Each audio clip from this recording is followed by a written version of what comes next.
Hi, I'm Nicole Chamberlain, and this video covers the extended technique I use in my compositions Smorgasbord, Tamar, Chatter, and Crosswalk. So the first thing we'll talk about is Pizzacato, which I think is used in all of them. And some people use Pizzacato for flute. They try to use I think it's more effective to use the tongue pressed against your teeth, so you get more of a. So the air is held back by your tongue, and when you release the tongue, that is what's produced. And you don't get a really good flute sound, so don't be afraid if you don't get that beautiful flute sound. It's more a percussive effect. So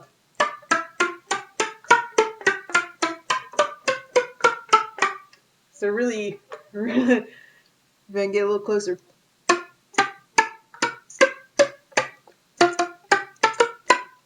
And that's basically how I do it. Another effect I use is some beatboxing. And so what you're doing is you're just saying some syllables into your flute. And again, not making a pretty flute sound, so don't worry about getting great tone production. You just, again, want to sound more like a percussive instrument. So one of them I use a lot is sa, or Z-A. And so I smile into my flute and then blow. So I get a hissing sound in the beginning. So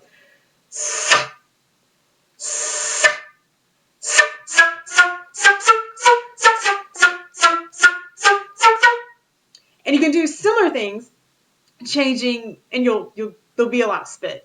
You can also change your syllables, so it'll change the sound. Like I can use so or zo, and I get a little bit different than the za. It's a little hollower sound. And then you can use tu, which is a little bit harder. And you can use ka, a little windier. T-S-E, or T-S, I think I use it as. Sounds like a hi-hat. And you can combine that with boom, so that you get more of a bass sounding drum. So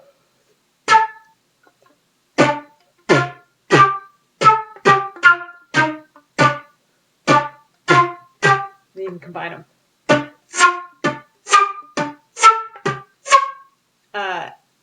I use that, I think, in Tamar, the boots in the alto flute part, or the third C flute part if you're not using the alto flute. And another thing I like to use is this click sound that's in Smorgasbord in the carbonated movement. And I'm just slapping my tongue, so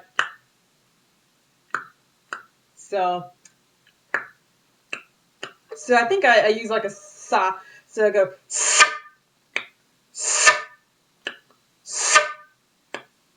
I'm a little dry today. It helps if you've got some water handy to kind of make sure you're not dry, have dry mouth. And another effect is the jet whistle, which I think is more familiar to people. So when I do a jet whistle, you cover the flute shape with your mouth. You cover the flute hole with your mouth, and you aim at that wall on the other side so that your air is kind of split. So even though I'm covering it,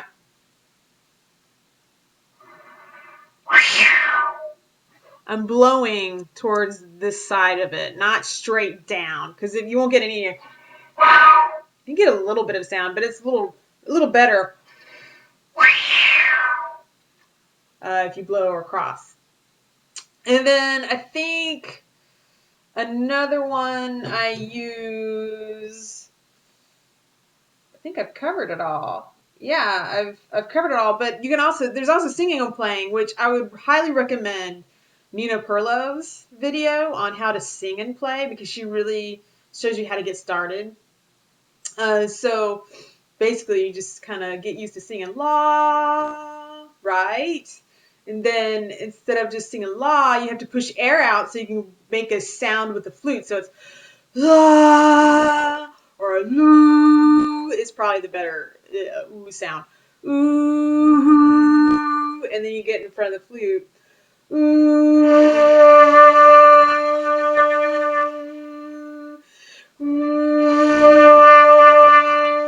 So that's how I do singing. And I think that's it.